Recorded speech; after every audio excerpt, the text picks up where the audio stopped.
কবি হালি বলেছেন, উতর কর গারে হেরা সে সুয়ে কম আয়া, উতর কর গারে হেরা সে সুয়ে কম আয়া, और एक नुस्खे किमिया साथ लाया। হেরা পাহাড় থেকে নেমে এলেন সরওয়ারে দো আলম সাল্লাল্লাহু আলাইহি ওয়াসাল্লাম। হাতে নিয়ে আসলেন একটা পরশ পাথর, কিমিয়া, এমন পরশ পাথর নিয়ে এলেন যার ছোঁয়া লেগে, যার স্পর্শ লেগে লোহাগুলি সোনা হয়ে গেল। সুবহানাল্লাহ পড়েন, সুবহানাল্লাহ পড়েন। পরশ পাথরের খাসিয়ত হচ্ছে, পরশ পাথর যদি লোহায় লাগে, লোহা কি হয়ে যায়? স্বর্ণ হয়ে যায়।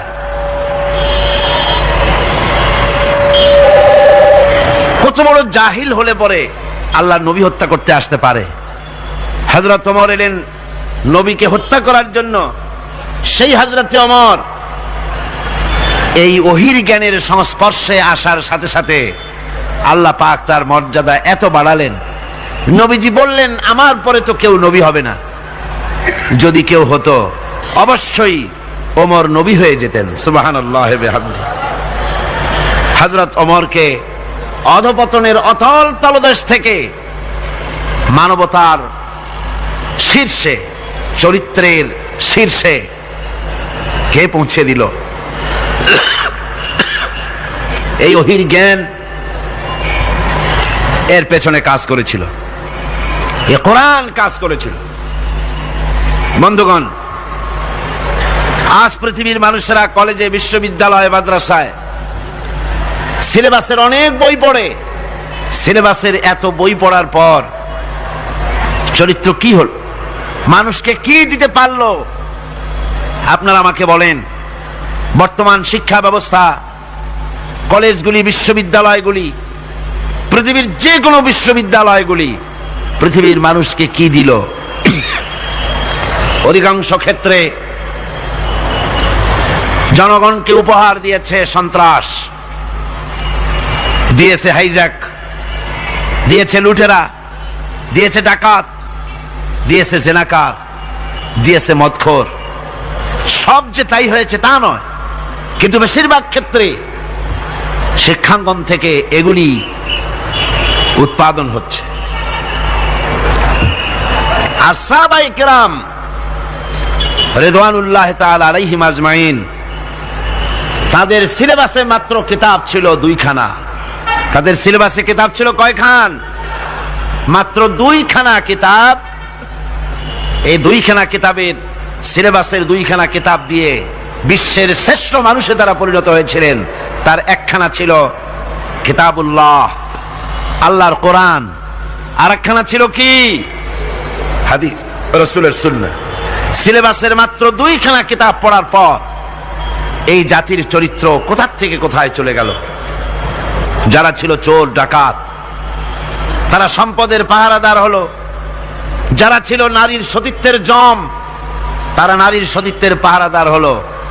যারা মানুষের রক্ত মাংস নিয়ে খেলা করত, তারা জনগণের রক্ত এবং সম্পদ, ইজ্জতের, নিরাপত্তার মুহাফেজ হয়ে গেল। এই যে বিরাট পরিবর্তন আসলো, এই পরিবর্তন আনয়নের পেছনে সবচাইতে বড় ভূমিকা ছিল কোরআনে। সবচাইতে বড় ভূমিকা কার? আল্লাহ রাব্বুল আলামিন বলেছেন, আলিফ লাম রা, কিতাবুন আনজালনাহু ইলাইকা লিতুখরিজান নাসা মিনাজ যুলুমাতি ইলান নূর। আলিফ লাম রা, কিতাবুন আনজালনাহু ইলাইকা, হে নবী আমি আপনার প্রতি একখানা কিতাব অবতীর্ণ করলাম।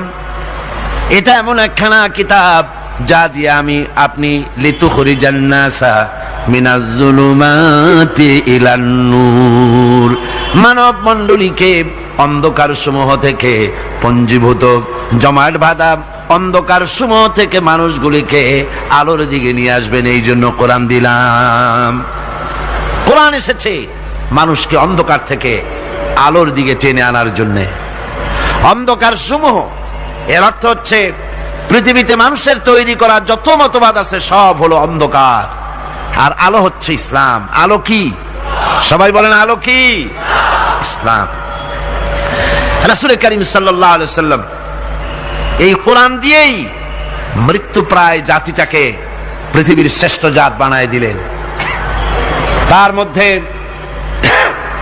যে জিনিসটি তিনি সৃষ্টি করেছিলেন, যার মাধ্যমে জাতির এই উন্নতি হলো, অগ্রগতি হলো, সেটা হলো ঈমান। সে জিনিসটা কি ছিল? আরো জোরে বলেন, সেটা কি ছিল? ঈমান, বিশ্বাস। এই বিশ্বাস, এই ঈমান, এটার মূল্যই সবচেয়ে বেশি। আপনি কতবার সেজদা করলেন, কতবার পূর্ব পশ্চিমে মুখ ঘুরালেন, এটাই কিন্তু মূল কথা নয়। গত দুদিন এ কথাই আপনাদের সামনে আলোচনা করা হয়েছে। আজকে বাকি কথাগুলি বলবো ইনশাআল্লাহ। সবাই বলেন ইনশাআল্লাহ। একটু জোরে সোরে জিকির করেন, লা ইলাহা ইল্লাল্লাহ, লা ইলাহা। গত 2 দিন আমরা আলোচনা করতেছিলাম যে বিষয়ের উপরে, সে বিষয়টা ছিল এই, আল্লাহ পাক বলছেন, লাইসাল বিররা আন তুওয়াল্লু ওয়ুজুহাকুম কিবালাল মাশরিকি ওয়াল মাগরিব ওয়ালাকিন্নাল বিররা মান আমানা বিল্লাহি ওয়াল ইয়াউমিল আখিরি ওয়াল মালাইকাতি ওয়াল কিতাবি ওয়ান নাবিয়্যিন। লাইসাল বিররা আন তুওয়াল্লু ওয়ুজুহাকুম, পূর্ব পশ্চিমে মুখ ঘোরানো, তোমাদের চেহারাটা পূর্ব পশ্চিমে ঘোরানো, এটাই প্রকৃতপক্ষের কোনো কল্যাণমূলক কাজ নয়। আসল নেক কাজ হচ্ছে মান আমানা বিল্লাহ, যে ব্যক্তি আল্লাহর প্রতি ঈমান এনেছে। এই ঈমান বিল্লাহর উপরেই আমরা কথা বলতেছিলাম আপনাদের সামনে। প্রথম দিন আলোচনা করেছিলাম ঈমানের পরিচয়, মনে আছে আপনাদের? মনে নাই? প্রথম দিন আলোচনা করেছিলাম ঈমানের পরিচয়। আর গতকাল কি করেছি? ঈমানের গুরুত্ব। গতকাল করেছি ঈমানের গুরুত্ব। আজকের আলোচনা করব ওই একই বিষয়, ঈমান বিল্লাহর উপরে, একই বিষয়ের উপরে। আজকের বিষয় হচ্ছে ঈমানের উপকারিতা, ঈমান বিল্লাহর উপকারিতা।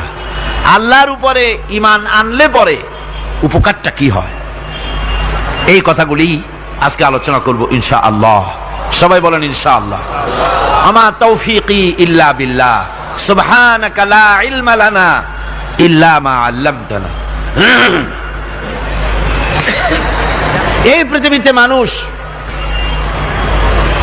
কোন সময় নিজেকে অনেক বড় মনে করে, আবার কোন সময় নিজেকে অত্যন্ত হীন নীচ মনে করে। যখন নিজেকে বড় মনে করে তখন তো কেউ বলেই বসে, আনা রাব্বুকুমুল আ'লা মান আশাদ্দু মিন্না কুওয়া। আমার চাইতে শক্তি আর কার আছে? আমার চাইতে শক্তিশালী আর কে হতে পারে? আর আমি হচ্ছি তোমাদের বড় প্রভু, এরকম বলে। আবার কখনো নিচে নামতে নামতে এত নিচে নামে, গাছ, পাথর, সাপ, সিংহ, বাঘ, শিয়াল, বিড়াল এগুলির সামনে মাথা নত করে। এখন এ মানুষের আসল পজিশনটা কি? মূল পজিশন কি? ঈমান তাকে পজিশন শিখায়। ঈমানের প্রথম উপকারিতা যেটা, সেটা হলো তার মধ্যে আত্মসম্ভ্রম, শখসিয়ত, পার্সোনালিটি সৃষ্টি করে দেয়, আত্মমর্যাদার উন্মেষ ঘটিয়ে দেয়।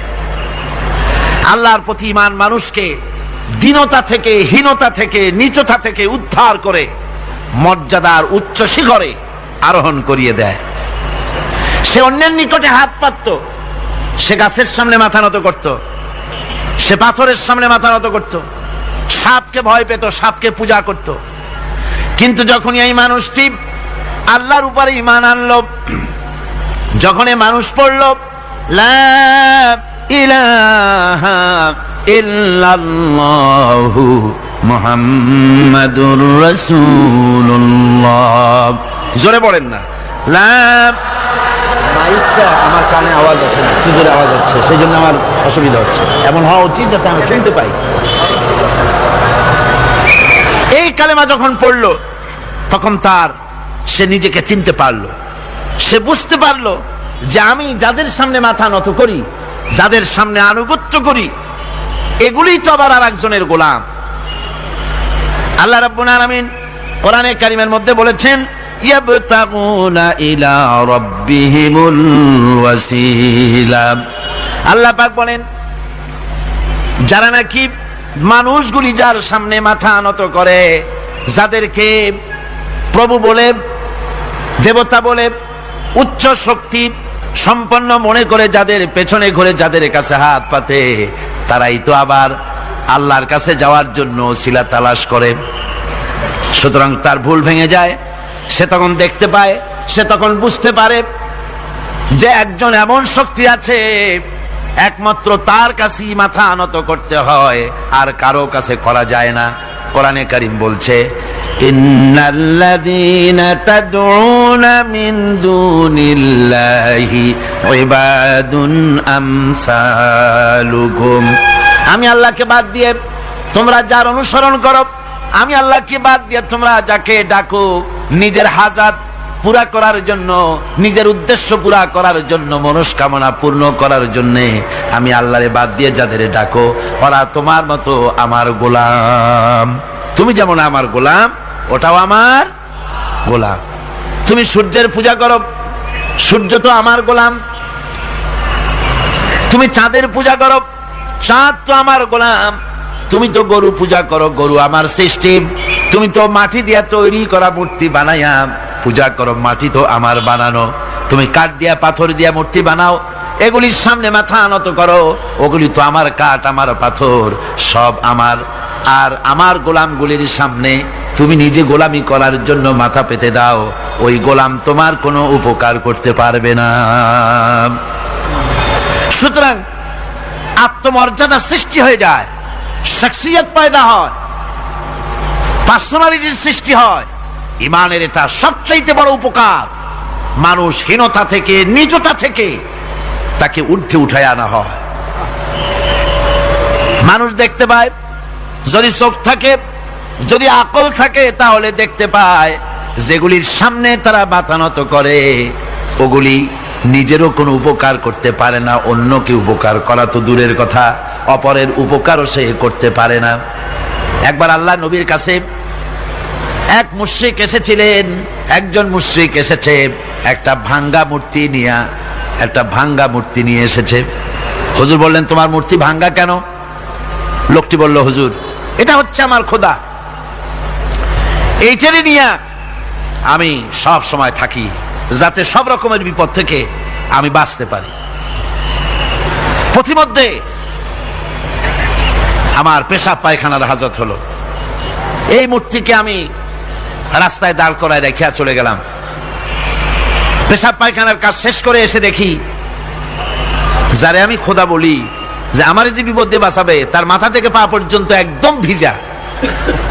ভাবলাম নিশ্চয়ই কোনো বরকতের পানি ছাড়া আর কি হতে পারে। এটাকে বরকতের পানি মনে করে আমি যখন চাটা আরম্ভ করলাম, চাটতে গিয়ে দেখি কেমন টক টক লাগে, আর একটা উদ্ভট উৎকট একটা দুর্গন্ধ, এসিডের মতো ঝাঁঝালো গন্ধ। জিনিসটা কি? চিন্তা করলাম, পানিটা যদি বরকতের হবে তাহলে তো এই রকমের গন্ধ হওয়া উচিত না। পরে এদিক ওদিক তাকায় দেখি দূরে একটা কুকুর দাঁড়ানো আছে, আর তার নিচের থেকে পানি টপকাচ্ছে। তখন বুঝলাম যে এটা কোন বরকতের পানি। হুজুর, মেজাজটা খারাপ হয়ে গেল, ঠ্যাংটা ধরে একটা আছাড় মারলাম। কুত্তার পেশাব দিয়া তুই নিজেরে বাঁচাইতে পারিস না, আমারে বাঁচাবি কেমনে? ওর জেহেন খুলে গেছে। হুজুর সাল্লাল্লাহু আলাইহি ওয়াসাল্লাম হেসে দিলেন। হাদিস শরীফে এসেছে, এই একদিন হুজুর হেসেছিলেন যখন তার দন্ত মোবারক সব বিকশিত হয়েছিল। হুজুর বলছেন, আমার কাছে কেন এসেছো তোমার এই ভাঙ্গা খোদারে নিয়ে? লোকটি বলছে, হুজুর, আমি বুঝতে পেরেছি আমি তো ভুলের মধ্যে ডুবেছিলাম, আমি বুঝতে পেরেছি এগুলি তো আসলে কিছুই না, আমি সত্যের সন্ধানে এসেছি, সত্যের আলোকে আমাকে পৌঁছে দেন। নবীজি পড়লেন, পড়ো লা ইলাহা ইল্লাল্লাহু মুহাম্মাদুর রাসূলুল্লাহ। এরা আপনাকে কি সাহায্য করবে? ও তো নিজের সাহায্যই করতে পারে না। কথা ঠিক কিনা? জোরে বলেন, পারে? পারে না। ও নিজেরই নিজে বাঁচাতে পারে না, আপনারে বাঁচাবে কেমন? এই জন্য ইমান যখন আনে, ইমানের সবচাইতে বড় উপকারিতা হচ্ছে মানুষকে আত্মমর্যাদা দিয়ে দেয়। তার সম্মান, নিজের সম্মান সে বোঝে, সে বুঝতে পারে যেহেতু ক্ষমতা দুনিয়ায় কারো নাই, ক্ষমতার মূল উৎস আমার আল্লাহ রাব্বুল আলামিন। আল্লাহ পাক বলেছেন, আন্নাল কুওয়াতা লিল্লাহি জামিআ, সমস্ত ক্ষমতার উৎস কে? সন্দেহ আছে? আপনারা যেভাবে আল্লাহর নাম জিজ্ঞেস করলে যেভাবে বলেন, তাতে মনে হয় কিসের ফেব্রুয়ারিতে রোজা আসবে, রোজা এখনই শুরু হয়ে গেছে। আপনারা ভাতও খান নাই, ইফতারও করেন নাই, সেহরিও কপালে জোটে নাই, এমনই দুরবস্থা। এরকম তো হওয়া উচিত না। আমি তো দীর্ঘদিনের লালিত স্বপ্ন ইসলামের বিপ্লব হবে চট্টগ্রাম থেকে, আর সেই মুজাহিদরা যদি আল্লাহর নামটা নিতে, যদি মহব্বতের সাথে না নিতে পারে, তো একটা কথা হইল। জোরে সোরে বলেন, সমস্ত ক্ষমতার উৎস কে? হ্যাঁ, এবার না বোঝা গেল যে পারবেন। আল্লাহ পাক হচ্ছেন সমস্ত ক্ষমতার উৎস। এইটা যদি বিশ্বাস করেন, তাহলে আপনাকে পরাভূত করতে পারে, পরাজিত করতে পারে এমন ক্ষমতা এই পৃথিবীতে কারো। আল্লাহ রাব্বুল আলামিন বলেছেন, ওয়ামা লাকুম মিন দুনিল্লাহি মিন ওয়ালিয়্যিন ওয়ালা নাসীর, তিনি ছাড়া তোমাদের কোনো অভিভাবক নাই, সাহায্যকারীও নাই। মুমিনের ওলি কে? মুমিনের অভিভাবক কে? সাহায্যকারী কে? আল্লাহ পাক। আমার বন্ধুগণ, সুতরাং পার্সোনালিটি তৈরি হবে। ইমানের সবচাইতে বড় উপকারিতা, প্রথম উপকারিতা হচ্ছে এই, মানুষকে ব্যক্তিত্ব সম্পন্ন করে দেয়। সে কাউকে ভয় করে না, সকলে তারই ভয় পায়। কয় সুবহানাল্লাহ। আল্লাহ রাব্বুল আলামিন বলেন, ওয়া ইন ইয়ামসাসকাল্লাহু বিদুররিন ফালা কাশিফা লাহু ইল্লা হুয়া ওয়া ইউরিদিকা বিখাইরিন ফালা রাদ্দা লিফাদলি। আল্লাহ পাক বলছেন, আল্লাহ রাব্বুল আলামিন তোমাকে যদি কোনো বিপদ দেন, এই বিপদ থেকে তোমাকে কেউ মুক্ত করতে পারবে না, কেউ বাঁচায় দিতে পারবে না। আল্লাহ যদি তোমার জন্য বিপদ রেখে দিয়া থাকেন, এই বিপদ থেকে বাঁচাবার ক্ষমতা কারো নাই। আর আল্লাহ যদি তোমাকে কোনো কল্যাণ দিতে চান, তাহলে সেই কল্যাণ প্রতিহত করতে পারে, সে কল্যাণের পথে বাধা দিতে পারে, আকাশে জমিনে এমন কেউ নাই। সুবহানাল্লাহ পড়ে। কাজে শক্তি তো সবটাই আল্লাহ রাব্বুল আলামিনের, ক্ষমতা সবটা কার? আল্লাহ সুবহানাহু ওয়া তাআলা। কল্যাণও করেন তিনি, আর অকল্যাণ যদি করেন, সে অকল্যাণ থেকে বাঁচবার উপায় নাই। কল্যাণ যদি করতে চান, ঠেকাবারও কারো উপায় নাই। মুমিন ব্যক্তির আত্মমর্যাদা এভাবে বেড়ে যায় ইমানের কারণে। ইমানের কারণে তার আত্মমর্যাদাটা এত বেড়ে যায় যে সে হক কথা বলতে গিয়া রিজেকের চিন্তা করে না, চাকরির চিন্তা করে না। হক কথাটা যদি বলি, আমি সরকারি চাকরি করি, হক কথা বললে পরে চাকরি থাকবে না। ইমামতি করি, হক কথা বললে পরে চাকরি থাকবে না। এই জাতীয় হীনমন্যতা তার মনের ভিতরে জায়গা পাবে না, যেহেতু কোরআন তারে শিখাইছে। কিসের ভয়? রিস্কের চিন্তা করো। রিস্কের চিন্তা করার কোনো দরকার নাই। কোরআন তোমাকে বলে দিয়েছে, ঈমান এনেছো তুমি যার উপরে, ইন্নাল্লাহা হুয়ার রাজ্জাকু যুল কুওয়াতিল মাতিন, নিশ্চিতভাবে আল্লাহই হচ্ছেন মহান রিজেক দাতা। নিরঙ্কুশ ভাবে রিজেকের চাবিকাঠি তারই হাতে। তা আমার রিজেক যদি আল্লাহর হাতে হয়, এটা যদি বিশ্বাস করি, তাহলে মেম্বারের উপরে দাঁড়িয়ে হক কথাটা বলতে ভয় পাই কেন? চাকরি করি, হক কথাটা বলতে পারি না কেন? সরকারের কাছে আমার রিজেক নয়, সেক্রেটারির কাছে, মুতাওয়াল্লির কাছে। আমার রিজেক নয়, আমার খাদ্য কার কাছে? আমার রিজেক কার কাছে? এটা হলো সবচেয়ে বড় ভয়। ইমানের দাবি করে ঠিক, ওয়াজ নসিহত করেও ঠিক, মানুষকে উপদেশ দেয়ও ঠিক, কিন্তু মনের মধ্যে ভয় একটু থেকেই যায়, যদি চাকরিটা যায় তাহলে বিবি বাল বাচ্চা নিয়ে বাঁচবো কেমনে, এটা থাকে মনের ভিতরে এক চিন্তা।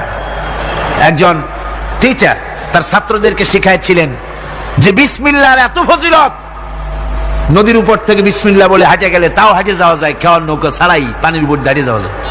একটা ছেলে, একটা ছাত্র এই কথাটা এমন বিশ্বাস করলো, নদীর পাড়ি দিয়ে, তার বাড়ি ছিল নদীর ওপার, প্রতিদিন খাওয়া পার হইয়া মাদ্রাসায় আসতো, বিশ্বাস করছে পুরাটাই, আর বিসমিল্লাহ বলে পাও দিয়ে হাঁটিয়া চলে গেল পার হয়ে। এটা কোনো কোরআন নয়, হাদিস নয়, শোনা কথা। তারপরে একদিন তার মা তাকে বলেছে, তোমার হুজুরকে একটু দাওয়াত দাও আমাদের বাড়িতে। হুজুরের দাওয়াত দিছে, মিলাদের দাওয়াত শুনে হুজুর তো খুব খুশি। তারপরে ছাত্রের সঙ্গে রওনা হয়েছে, নদীর ঘাটে এসে দেখে যে নৌকা নাই। আরে বাবা, নৌকা নাই, পার হবো কেমনে? কয় হুজুর কোন কি, নৌকার দরকারটা কি? আপনি না বলছেন বিসমিল্লাহ বলে হেঁটে যাওয়া যায়, আমি তো ওইটা শোনার পর আমি প্রত্যেকদিন তো এই কাম করিয়ে আসি, নৌকা টুকু লাগে না, আসেন না আমার সাথে। ছেলে বিসমিল্লাহ বলে হাঁটা আরম্ভ করছে পানির উপর দিয়ে। ওস্তাদ চিন্তা করতেছে, আমি তো শুধু ওয়াজি করছি, আমল তো করি নাই, কি না কি হয় আল্লাহই জানে। পাজামা হাঁটু পর্যন্ত টাইনিয়া তারপরে বিসমিল্লাহ কয়ে পা দিছে, আর এক ছোটে সুবনি খাইয়া ভিতরে চলে গেছে।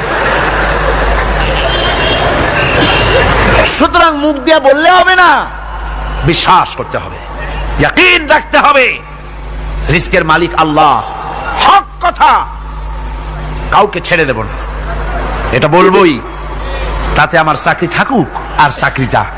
এর নাম হলো আত্মমর্যাদা। এর নাম কি? আত্মমর্যাদা। নইলে আপনি মসজিদের ইমাম, আর দুর্ভাগ্যজনক সত্য, মসজিদের ইমামগুলি অধিকাংশ ক্ষেত্রে এমন সব সেক্রেটারি মুতাওয়াল্লি হয় যারা ইসলামী আদর্শকে বিশ্বাসী করেন। কথাটা ঠিক কিনা? ধর্মনিরপেক্ষতাবাদী, কিন্তু মসজিদের সেক্রেটারি, মাদ্রাসার সেক্রেটারি, ঈদগাহের সেক্রেটারি। কারণ মুসল্লিরা ভাবে ওনার পয়সা বেশি, ওনারই নেতা বানানো উচিত। অথচ কোরআন নিষেধ করেছে এমন কোন লোক মসজিদের মুতাওয়াল্লি সেক্রেটারি হতে পারে না যে ব্যক্তি আল্লাহর পথে পরিচালিত নয়, যে আল্লাহকে মানুষের চাইতে বেশি ভয় না করে, যে ব্যক্তির ভিতরে দ্বীন নাই, ঈমান নাই, ইসলামী আদর্শ নাই, শুধু পয়সার বিনিময় সেক্রেটারি মেম্বার মুতাওয়াল্লি হয়ে বসে আছে, আর ইমাম ভয়ের চোটে কথা বলে না। আছেন এমন? আচ্ছা, হক কথা। মাদ্রাসা, মসজিদ, ওয়াজ মাহফিল, চাকরির জায়গা, কোর্টে, কাছারিতে, আদালতে, সর্বত্র মুমিন ব্যক্তি বলতে পারবে তখন যখন ঈমান বিল্লাহ পোক্ত হবে। আল্লাহর প্রতি ঈমানটা যখন পোক্ত হবে, তখন সে বুঝবে এ চাকরি আমার পায়ের গোলাম, এখানে যদি আমার চাকরি না থাকে অন্য জায়গা থেকে রিস্কের ব্যবস্থা আল্লাহ পাক আমাকে করে দিবেন।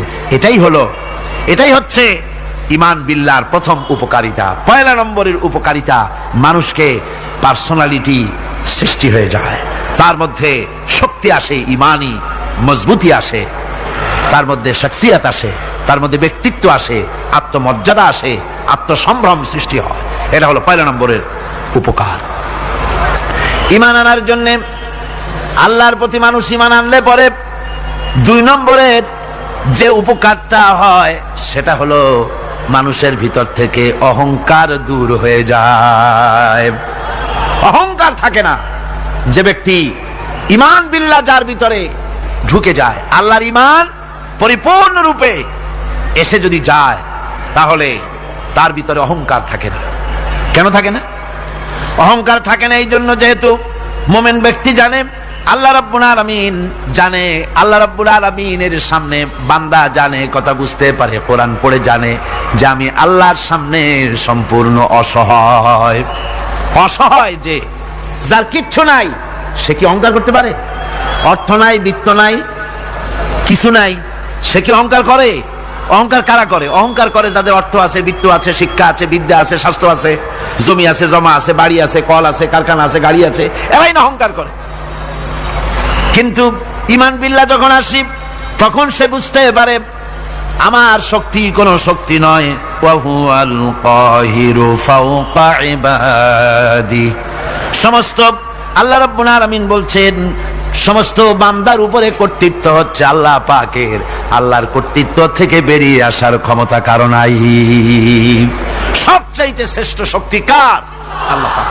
ওই আল্লাহ রাব্বুল আলামিন বলেছেন, চ্যালেঞ্জ করেছেন, যদি সম্ভব করতে পারো, অহংকার করতেছো, বড়াই করতেছো, যদি সম্ভব করতে পারো আমার জমিন থেকে বেরিয়ে যাও। যদি সম্ভব করতে পারো, অহংকার তো খুব করো, বাস করো আমার জমিনের উপরে, খাও আমার ফসল, জীবন আমি দিলাম, চক্ষু আমি দিলাম, আমার চোখ দিয়ে দেখো, আমার দেওয়া কান দিয়ে শোনো, আমার দেওয়া বিবেক দিয়ে চিন্তা করো, সব তো আমি দিয়েছি, তারপরেও যদি অহংকার করো। ইয়া মাশারাল জিন্নি ওয়াল ইনসি ইন ইসতাতাতুম আন তানফুযু মিন আকতারিস সামাওয়াতি ওয়াল আরদ ফানফুযু লা তানফুযুনা ইল্লা বিসুলতান। হে পৃথিবীর মানুষেরা, হে পৃথিবীর জেনেরা, ইয়া মাশারাল জিন ওয়াল ইনস, হে পৃথিবীর মানুষ, মনুষ্য জাতি এবং জিন, যদি সম্ভব করতে পারো তাহলে আমার ইহাতা থেকে, আমার জমিন থেকে, আমার জমিনের উপর থেকে বেরিয়ে যাও। এমন দেশে যাও যেখানে আমার সূর্য নাই, যেখানে আমার চন্দ্র নাই, যেখানে আমার আলো নাই, যেখানে আমার বাতাস নাই, অক্সিজেন নাই, আমার পানি নাই, এমন কোন জায়গা যদি পাও বেরিয়ে চলে যাও। যাওয়া যাবে? আর যারা জবাব দিলেন না তারা পারবেন বুঝি? যাওয়া যাবে? আল্লাহ পাক বলছেন ফানফুযু লা তানফুযুনা ইল্লা বিসুলতান। আমার রাজত্ব থেকে, আমার ইহাতা থেকে, আমার পরিমণ্ডল থেকে, আমার কর্তৃত্ব থেকে বেরিয়ে যাওয়ার কোন পথ নাই। কেউ বেরিয়ে যেতে পারবে না। আকাশ দিয়ে, জমিন দিয়ে পরিবেষ্টন করে রেখেছি, পালাবার উপায় নাই, ভাগবার জায়গা নাই। এই কথা মোমেন যখন পড়ে আস্তে করে মাথা নিচু হয়ে আসে, আমি কত দুর্বল আমার মহান আল্লাহর সামনে। সুবহানাল্লাহ। এই জন্য আমি বলি, কিসের বড়াই করবেন? কিসের বড়াই? বিদ্যার বড়াই। কতটা বিদ্যা অর্জন করেছেন? কতটুকু শিখেছেন? আপনার থেকে আরো অনেক শিক্ষাবিদ রয়েছেন, আবার তার থেকে আরো অনেক শিক্ষাবিদ রয়েছেন, কতটুকু শিখেছেন? এখনো ছাত্র অনেক কিছু আছে যা আপনি আজও জানতে পারেন নাই।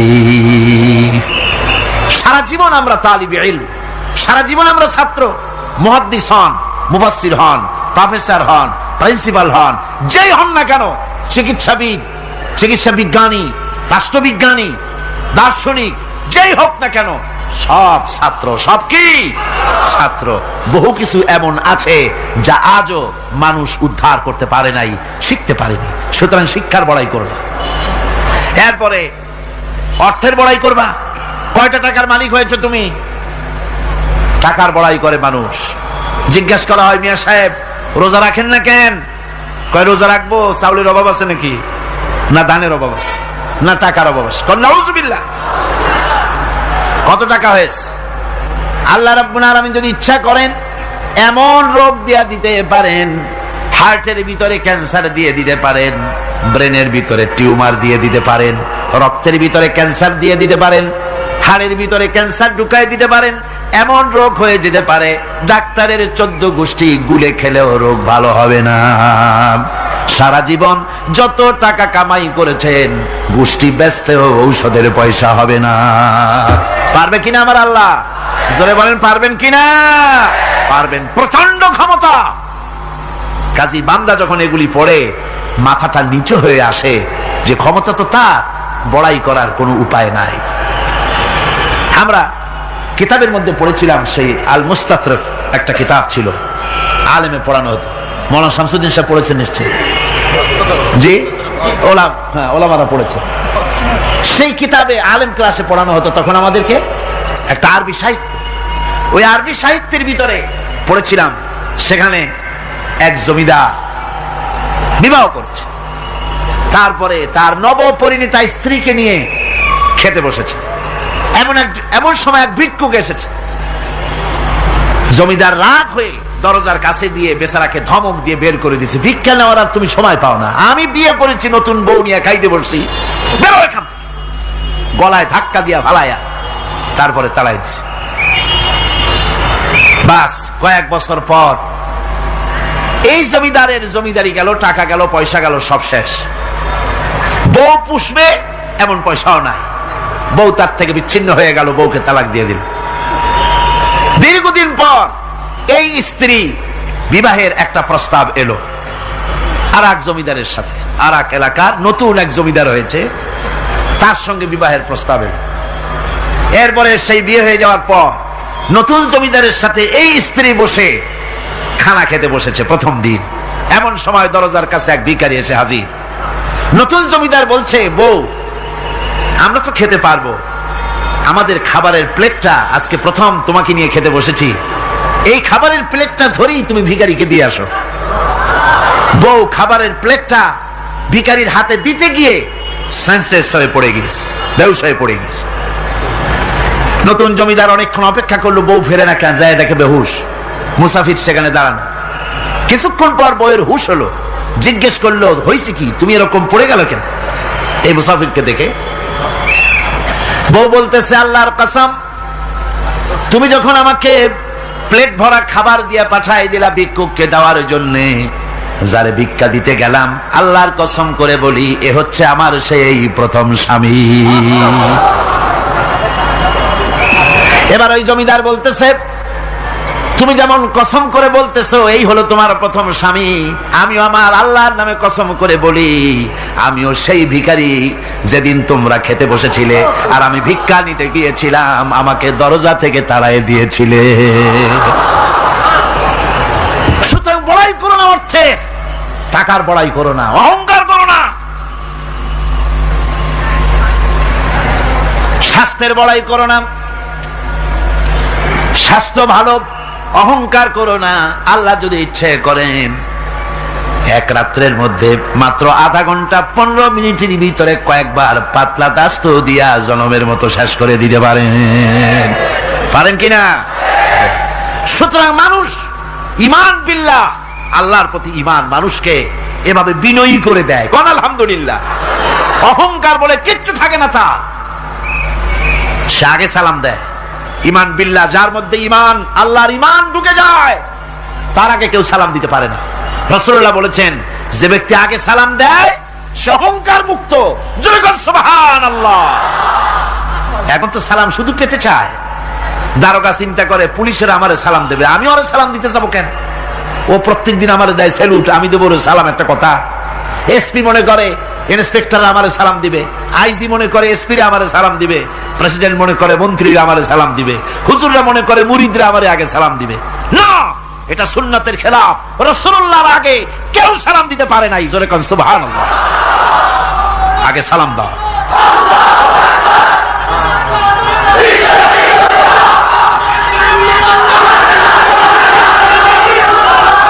এই সালামের প্রচলন, এই সালামের প্রচলন মুসলমানদের মধ্যে বেশি বেশি হওয়া উচিত।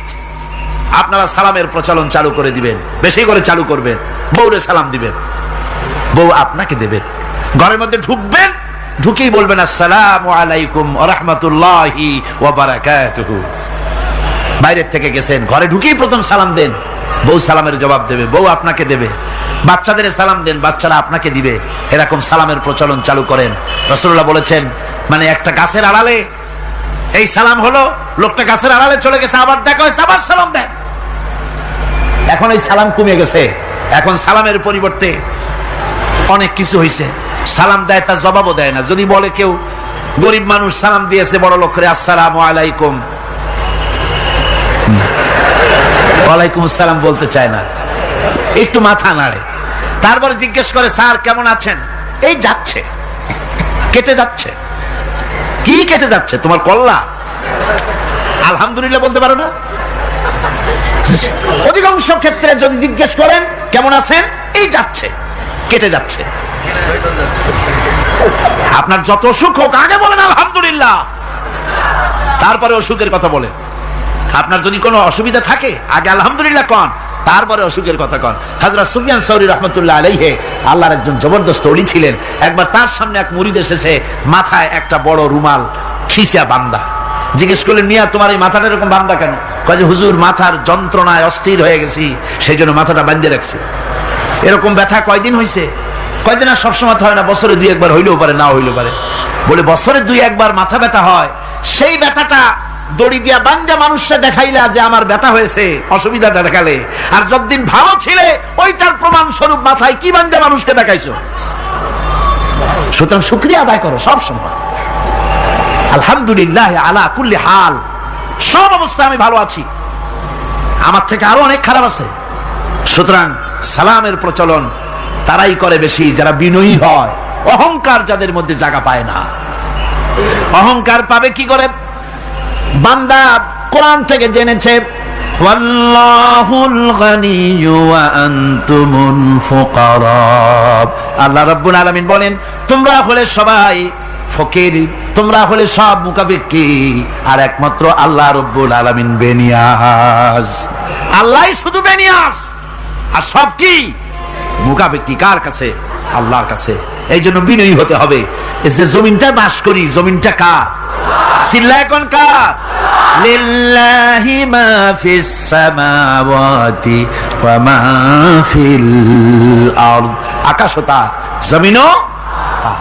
এই কথা যদি জানা থাকে, বিশ্বাস থাকে, তাহলে সেই ব্যক্তি অহংকার করতে পারে না, সে বিনয়ী হয়। ইমান বিল্লাহ তাকে বিনয়ী বানায় দেয়। আর বিনয়ী মানুষ, নিরহংকার মানুষই আল্লাহর কাছে বেশি পছন্দ। এই ইমান তার ভিতরে এই কথা জাগ্রত করে দেয়। আমি যদি একটা গাড়ির মালিক হয়ে থাকি, আমি যদি একটা বাড়ির মালিক হয়ে থাকি, আমি যদি স্ত্রী পুত্র সন্তান পেয়ে থাকি, আমি যদি মন্ত্রী হয়ে থাকি, আমি যদি কিছু পেয়ে থাকি, আমার হাতের কামাই দ্বারা পাই নাই। আল্লাহ শিখাই দিচ্ছেন, ওয়ামা বিকুম বিনি'মাতিন ফামিনাল্লাহ। যত নেয়ামত তোমরা পেয়েছো সব আল্লাহ রাব্বুল আলামিন দিয়েছেন। জোরে বলেন সুবহানাল্লাহ। দাতাকে ভুলে যেও না, আল্লাহর কাছে বিনয়ী হও। সমস্ত নিয়ামত একমাত্র তিনিই দিয়েছেন। ঈমান বিল্লাহর দ্বারা মানুষের এই গুণ সৃষ্টি হয়, এই উপকার হয় মানুষের, যে সে বিনয়ী হয়ে যায়। আল্লাহ পাক কোরআনে কারীমের মধ্যে আরো বলেন, ওয়ালা তামশি ফিল আরদি মারহান ইন্নাকা লান তাখরিকাল আরদা ওয়ালান তাবলুগাল জিবালা তুলা। ওয়ালা তামশি ফিল আরদি মারহান, আমার এই জমিনের উপরে অহংকার করে হেঁটো না। আল্লাহ পাক নিষেধ করেছেন, জমিনের উপরে অহংকার করে হেঁটো না। এই জমিনের উপরে অহংকার করে হাঁটতে গিয়া তুমি পদাঘাত করে আমার জমিনটারে ফাটাই দিতে পারবে না। আবার অহংকার করে লাভ দিয়া আমার পাহাড়টার উচ্চতাও ছাড়াই যেতে পারবে না। যখন তুমি পাহাড়ের উচ্চতা ছাড়াতে পারবে না, যখন জমিনটারে লাথি মেরে ফাটাই দিতে পারবে না, তখন আবার অহংকারটা কিসের? কিসের অহংকার? নিজের দিকে তাকাও, তোমারে আমি বানাইছি কি দিয়া? তোমার পেটের মধ্যে কি? তোমার শরীরের মধ্যে কি? মলমূত্র দিয়ে পেটটা ভরা, আর দুনিয়ায় এসেছো এক ফোঁটা নাপাক পানি দিয়ে। যে নাপাক পানি ফোঁটা শরীর থেকে বেরিয়ে গেলে পরে গোসল ওয়াজিব হয়ে যায়, ফরজ হয়ে যায়। এমন একটা নাপাক পানি যার জন্মের উৎস, তার তো অহংকার করার শোভা পায় না। অহংকার করবেন কেবলমাত্র কে? চিল্লায় বলেন কে? হাদিসে কুদসির ভিতরে এসেছে, আল্লাহ পাক বলেছেন, অহংকার হচ্ছে আমার ইজার, অহংকার হচ্ছে আমার চাদর। যে ব্যক্তি অহংকার করে সেজন্য আমি আল্লাহর চাদর নিয়ে টানাটানি করে। জোরে কর নাউজুবিল্লাহ, চিল্লায় কর নাউজুবিল্লাহ।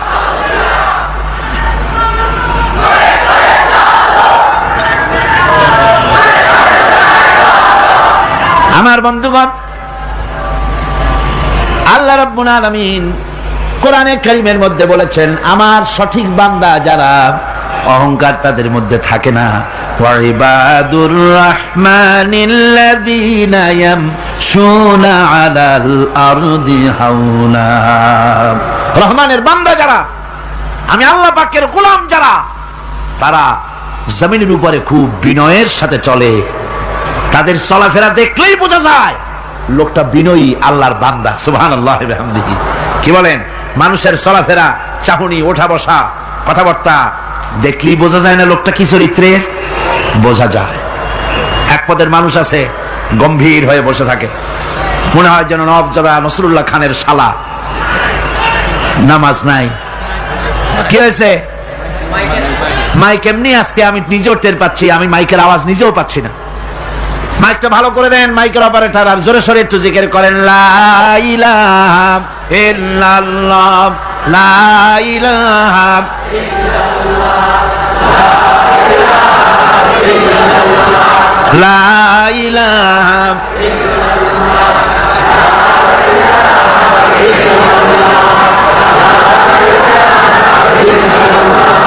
বসেন, বসুন। লা ইলাহা ইল্লাল্লাহ, লা ইলাহা ইল্লাল্লাহ, লা ইলাহা ইল্লাল্লাহ,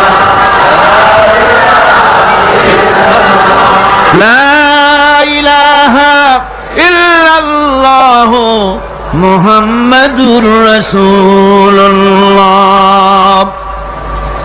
বন্ধুগণ, আল্লাহর প্রতি ঈমান আনলে পরে যে গুণ সৃষ্টি হয়, যে গুণাবলী সৃষ্টি হয়, সেই গুণের মধ্যে 2 নম্বরের গুণটা আমি বললাম, বিনয় এবং বিনম্রতা সৃষ্টি হয়, অহংকার মুক্ত হয়ে যায়।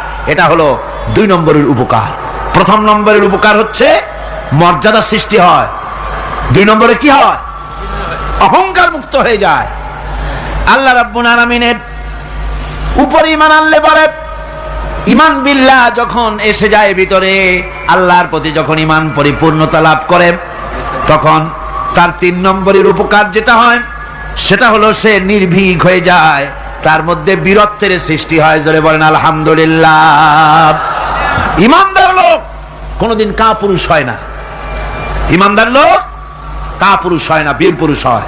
আর পৃথিবীতে কাপুরুষরা কোনো ইতিহাস সৃষ্টি করতে পারে না। বীর পুরুষ জীবনে মরে একবার, আর কাপুরুষ মরে জীবনে বারবার। পাতিশিয়ালের ডাক শুনে চিতই পড়ে, ট্রাকের টায়ার পাংচার হয়েছে, আওয়াজ শুনে হার্ট ফেল করে। এই হলো যারা নাকি ঈমানের দিক থেকে দুর্বল, তাদের এই অবস্থা। আর ঈমানদার যারা, তারা বোমার আওয়াজ শুনে পালায় না, বরং আহত সিংহের মতো আওয়াজ যেদিকে হয়েছে সেদিকে ছোটে গিয়ে দেখে তার কোনো ভাই আহত হয়েছে কিনা। এটা হলো ঈমান বিল্লাহর 3য় গুণ, 3য় উপকার। আল্লাহর প্রতি ঈমান আনলে পরে মানুষ নির্ভীক হয়ে যায়। আল্লাহ পাক বলেন, ওই কাফেরদেরকে জবাব শোনায় দেন, কুলিল্লাহু ইউহয়িকুম সুম্মা ইউমীতুকুম সুম্মা ইয়াজমাউকুম ইলা ইয়াউমিল কিয়ামাতি লা রাইবা ফীহ। ওদেরকে জবাব দেন, তোমরা নিষ্প্রাণ ছিলে, সেখান থেকে তোমাদেরকে আল্লাহ পাক জিন্দা করেছেন, এই জিন্দা থেকে তোমরা আবার মৃত্যুবরণ করবে, আবার তোমাদেরকে পুনরুত্থিত করা হবে, এতে কোনো সন্দেহ নাই। ওয়ালাকিন আকসারান নাস লা ইয়ালামুন। আসল কথা হলো যে মানুষেরা, অধিক সংখ্যক লোকেরা এই সম্পর্কে অজ্ঞ, তারা জানে না। তারা বলে, ওয়ায়াকুলুল ইনসানু আইযা মা মিততু লাসাউফা উখরাজু হাইয়্যা। তারা বলে যে সত্যি আমরা যখন মরে যাব তখন আমাদেরকে কে আবার চিন্তা করবে? এটা কি করে সম্ভব? মরে গেলাম, আবার চিন্তা কে করবে? আল্লাহ রাব্বুল আলামিন ওদের কথার জবাবে নবীজিকে বলেন, আপনি জবাব দিয়ে দেন, আওয়ালা ইয়াযকুরুল ইনসানু আন্না খালাকনাহু মিন ক্বাবলু ওয়া লাম ইয়াকু শাইআ। মানুষের কি সেই কথা মনে পড়ে না যখন তাকে সৃষ্টি করার আগে সে কিছুই ছিল না? তোমার সৃষ্টির আগে যখন তুমি কিছুই ছিলে না, সেখান থেকে তোমাকে যিনি সৃষ্টি করেছেন, তোমার মৃত্যুর পরে তিনি আবার তোমাকে জিন্দা করতে পারবে। তোমার কি মনে নাই? হাল আতা আলাল ইনসানি হিনুম মিনাদ দাহরি লাম ইয়াকুন শাইআম মাযকুরা। মানুষের জীবনে কি এমন সময় এসেছিল না যখন সে কোনো বিষয়বস্তু হিসেবে পরিগণিত ছিল না, কোন অস্তিত্ব ছিল না? আমি বিনা অস্তিত্বে তোমাদেরকে সৃষ্টি করেছি। বিনা অস্তিত্বে যখন তৈরি করতে পারলাম, তখন বুঝি আমি আবার তোমাদেরকে জিন্দা করতে পারবো না। এটা কেমন কথা তোমরা বলো? ওরা বলে, وقالوا أئذا كنا عظاما ورفاتا أئنا لمبعوثون خلقا جديدا। আমরা যখন মরে যাব, আমাদের হাড্ডি গুড্ডি যখন মাটির সাথে একেবারে মিশে যাবে, তখন কি আমরা নতুন ভাবে আবার আমরা পুনরুত্থিত হব? আমাদের কি আবার চিন্তা করা হবে? আল্লাহ রাব্বুল আলামিন বলেন, কুল কুনু হিজারাতান আও হাদিদা। ও নবী, শুনিয়ে দেন, তোমরা যদি মরে গিয়া মাটির সাথে মিশে গিয়া যদি পাথরও হয়ে যাও, আর যদি তোমরা লোহাও হয়ে যাও, তারপরেও আল্লাহ রব্বুল আলামিন তোমাদেরকে জিন্দা করবেন, আবার তোমাদের উঠাবেন। ওরা বলে যে আচ্ছা বুঝলাম, কে উঠাবে আমাদের? কেমনে উঠাবে? আল্লাহ পাক বলেন, ফাসায়াকুলুনা মান ইউঈদুনা। ওরা বলে আমাদেরকে কে উঠাবে, আমাদেরকে কে জিন্দা করবে? আল্লাহ পাক জবাবে বলেন, কুলিল্লাযী ফাতারাকুম আউওয়ালা মাররা। যিনি তোমাদেরকে প্রথম সৃষ্টি করেছেন, তিনি আবার তোমাদেরকে জিন্দা করবেন। আল্লাহ পাক সুন্দর করে বুঝাচ্ছেন। এই সব কথা শোনার পরে ফাসায়ুনগিদুনা ইলাইকা রুউসাহুম ওয়া ইয়াকুলুনা মাতা হুয়া। এসব কথা শোনার পরে আল্লাহ বলেন, ওই কাফেরেরা মাথা ঝুলায় ঝুলায় বলে, আচ্ছা তা বুঝলাম। আল্লাহ বলেন, ওরা মাথা ঝুলায় আর বলে, আচ্ছা বুঝলাম, তবে সেই কিয়ামত মাতা হুয়া, কবে সেই কিয়ামত অনুষ্ঠিত হবে? আল্লাহ বলেন, নবী শোনায় দাও, কুল আসা আইয়াকুনা করিবা। বেশি দেরি নাই, হতে পারে খুবই তাড়াতাড়ি। কি বলা যায়, সে সময়টা অতি নিকটবর্তী হয়ে যেতে পারে, খুবই নিকটবর্তী সে সময়, সেটা বেশি দেরি হওয়ার কথা নয়। আল্লাহ পাক এবার মানুষকে যুক্তি দিয়ে বুঝাচ্ছেন। কোরআনে কারীম মানতে মানুষ অস্বীকার করলে আল্লাহ ডান্ডার ব্যবস্থা করেন নাই। নবীজিকে বলেছেন, ইন্নামা আনতা মুযাক্কিরুন লাস্তা আলাইহিম বিমুসাইতির। নবী, আপনি একজন উপদেশক, উপদেশ দিয়ে যান। আপনাকে দারোগা করে বানাই নাই লাঠি চার্জ করার জন্য, পিটায়া মানুষ হেদায়েত করার দরকার নাই। মানুষকে বুঝান, যুক্তি দিয়া বুঝান। আল্লাহ নিজে যুক্তি দিচ্ছেন, আনতুম আশাদ্দু খালকান আমিস সামাউ বানাহা। ওই কাফেরেরা, তোমরা যারা পরকালকে অস্বীকার করো, তোমাদেরকে উঠাইতে পারবো না যারা তোমরা বলছো, তোমাদেরকে সৃষ্টি করা কঠিন না ওই বিশাল আকাশটাকে সৃষ্টি করা কঠিন? ওই বিশাল আকাশটাই তো আমি আল্লাহ সৃষ্টি করেছি। জোরে কোন সুবহানাল্লাহ। কত বড় আকাশটারে যিনি বানাইতে পারলেন, সে কথা বুঝি তোমাকে তৈরি করতে পারবে না? আল্লাহ পাক বলছেন, ফানজুর ইলা আসারি রাহমাতিল্লাহি কাইফা ইউহইল আরদা বা'দা মাউতিহা। লক্ষ্য করে দেখো, এই পৃথিবীর মাটিকে আল্লাহ কিভাবে জিন্দা করেন, মুর্দা মাটি। এই মাটি চৈত্র বৈশাখ মাসে প্রখর রোদে মাটি ফেরে চৌচির হয়ে যায়। এই ফেটে যাওয়া চৌচির মাটিতে আল্লাহ পাক বৃষ্টির পানি দিয়ে এই মাটিকে, এই মৃত্যু মাটিকে আল্লাহ পাক যেভাবে জিন্দা করেন, ইন্না যালিকা লামুহিল মাউতা ওয়া হুয়া আলা কুল্লি শাইইন কাদির। সে আল্লাহ পাক তোমরা মরলে পরে আবার এভাবে জিন্দা করতে পারবেন। জোরে কোন সুবহানাল্লাহ। আমার ভাইয়েরা, আল্লাহ পাকের পরে বলেন, দেখো মৃত্যু জমিনকে কেমনে জিন্দা করি। আল্লাহুল্লাযী আরসালার রিয়াহা ফাতুসিরু সাহাবা ফাসুকনাহু ইলা বালাদিন মাইয়িতিন ফাআহইয়ানা বিহিল আরদা বা'দা মাউতিহা কাযালিকান নুশুর। আমি আল্লাহ রাব্বুল আলামিন ওই সমুদ্রের নোনা পানিগুলোকে, সমুদ্রের লবণাক্ত পানিগুলিকে বাষ্পীয় আকারে উত্থিত করে মেঘমালায় পরিণত করি, আর এরপরে বাতাসকে হুকুম করি, বাতাস এই মেঘটারে টেনে নিয়ে যাও অমুক জায়গায়। মেঘ চলে এলো, আল্লাহ রাব্বুল আলামিন বলেন, মেঘ এবার বিন্দু বিন্দু করে বৃষ্টি বর্ষণ করে দে। আমার হুকুমে ওই পানিগুলি বৃষ্টি হয়ে বিন্দু বিন্দু হয়ে জমিনে পতিত হয়। আল্লাহ বলেন, এভাবে করে বৃষ্টির পানি দিয়া মরা জমিনকে জিন্দা করে দিয়া নববধূ গর্ভধারণের যেমন প্রস্তুতি নেয়, বৃষ্টির পানি পায়া মরা জমিন তেমন ফসল ধারণের জন্য প্রস্তুতি নিয়ে নেয়। সুবহানাল্লাহি ওয়া বিহামদিহি। এইটা যেভাবে আমি করি কাযালিকান নুশুর, এইভাবে করে তোমাদের কি কিয়ামতের দিন আমি জিন্দা করতে পারবো? কেমনি অস্বীকার করো? কাইফা তাকফুরুনা বিল্লাহি ওয়া কুনতুম আমওয়াতান ফাহইয়াকুম সুম্মা ইউমীতুকুম সুম্মা ইলাইহি তুরজাউন। কি করে তুমি আমি আল্লাহকে অস্বীকার করো? কুনতুম আমওয়াতান, তুমি ছিলে নিষ্প্রাণ, ফাহইয়াকুম, এরপরে আমি তোমাকে জিন্দা করলাম, সুম্মা ইউমীতুকুম, এরপরে তোমাকে আমি মৃত্যু করব, সুম্মা ইউহয়ীকুম, এরপরে তোমাদেরকে আবার আমি জিন্দা করব, সুম্মা ইলাইহি তুরজাউন, এরপরে তোমাদের সকলকেই আমার কাছে ফিরে আসতে হবে। দেখেন না, আমরা যখন মানুষকে কবরে রাখি, কবরে রাখা তারপরে উপরে মাটি দিয়ে কি বলেন আপনারা? মিনহা খালাকনাকুম, পড়েন, মিনহা খালাকনাকুম ওয়া ফিহা নুঈদুকুম ওয়া মিনহা নুখরিজুকুম তারাতান উখরা। হে বান্দা, এই মাটি দিয়া তোরে তৈরি করা হয়েছিল, এই মাটির ভিতরে রেখে গেলাম, আবার এই মাটি থেকে আল্লাহ রব্বুল আলামিন তোমারে জিন্দা করবেন। কিয়ামতের ময়দানে সকলকে উঠতে হবে সেখানে আল্লাহর দরবারে। আল্লাহ পাক বলছেন, বান্দা কেমনে অস্বীকার করো?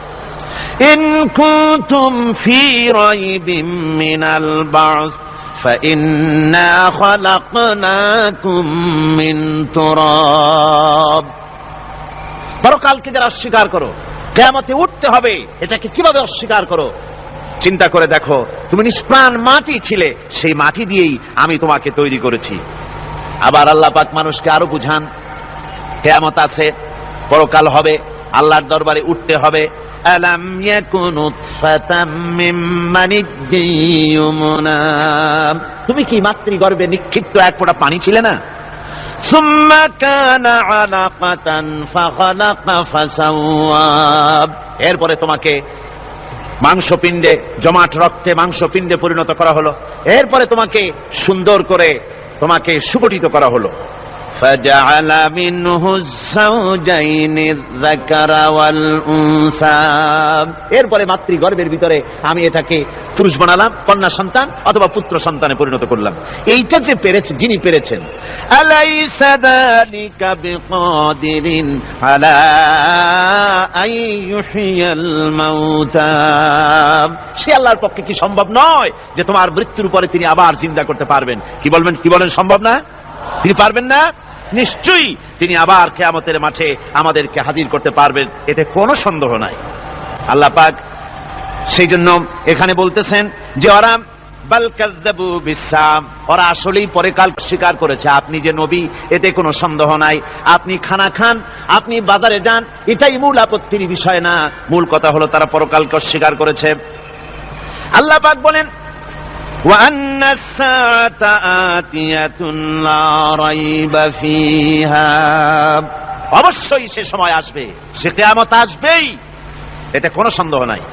وأن الله يبعث من في القبور, আর আল্লাহ পাক তিনি কবরের মধ্যে অন্তর্হিত যা কিছু আছে সবাইকে কিয়ামতের দিন আল্লাহ পাক ময়দানে উঠাবেন। কিয়ামতে আল্লাহর দরবারে সকলকে হাজির হতে হবে। আমার বন্ধুগণ, আল্লাহ পাক বলেন, ওয়ালাকাদ খালাকনাল ইনসানা মিন সুলালাতিন মিন তিন, লক্ষ্য করো, তুমি ছিলে মাটির নির্যাস থেকে তোমাকে তৈরি করা হয়েছে। শুধু মাটির নির্যাস থেকে তোমাকে কোনো মডেল ছাড়া, কোনো ধরনের আদর্শ ছাড়া, কোনো ধরনের নমুনা ছাড়া তোমাকে সৃষ্টি করা হলো। সুম্মা জাআলনাহু নুতফাতান ফি কারারিম মাকিন, এরপরে মাতৃগর্ভের একটা অত্যন্ত সুরক্ষিত জায়গায় তোমাকে সংরক্ষণ করা হয়েছিল। সুম্মা খালাকনান নুতফাতা আলাকাতান ফাখালাকনাল আলাকাতা মুদগাম, রক্তপিণ্ডকে, নাপাক পানিকে জমাট রক্ত করেছি, জমাট রক্তকে আমি আবার গোশত পিণ্ডে পরিণত করেছি। ফাকাসাউনাল ইযামা লাহমা, এরপরে সুন্দর করে চামড়া দিয়ে, গোশত দিয়ে একটা আকৃতি তোমাকে দান করেছি। সুম্মা আনশানাহু খালকান আখারা ফাতাবারাকাল্লাহু আহসানুল খালিকিন, এরপরে সুন্দর একটা বিশেষ একটা আকৃতি দিয়ে তোমাকে আমি সুন্দর করে সুগঠিত করে তোমাকে তৈরি করেছি। সুম্মা ইন্নাকুম বা'দা যালিকা লামাইতুন, এরপরে আমি আল্লাহ রাব্বুল আলামিন তোমাকে মৃত্যু দেব, অবশ্যই তোমাকে মৃত্যুবরণ করতে হবে।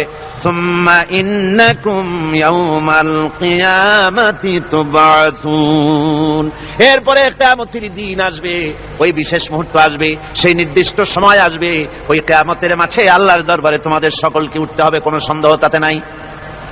আল্লাহ পাক বলছেন وَأَعْتَدْنَا لِمَنْ كَذَّبَ بِالسَّاعَةِ سَعِيرًا, আমার এই পরকালকে, এই আখিরাতকে, কিয়ামতের দিনকে যারা অস্বীকার করবে, যারা মিথ্যা মনে করবে, আমি তাদেরকে জ্বলন্ত আগুনের শাস্তি তাদের জন্য রেখেছি। জোরে বলেন নাউজুবিল্লাহ।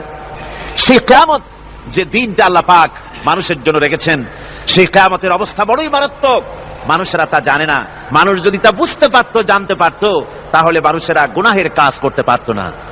আপনারা কি চিন্তা করেন, ওই যে কাফেরগুলি মক্কার জীবনে, রাসূল পাক সাল্লাল্লাহু আলাইহি ওয়াসাল্লামের মক্কি জিন্দেগিতে যে সমস্ত মানুষগুলি চুরি করত, ডাকাতি করত, জিনা করত, বদমাশি করত, মানুষ হত্যা করত, এই লোকগুলি ফিরে আসলো কিসের কারণে?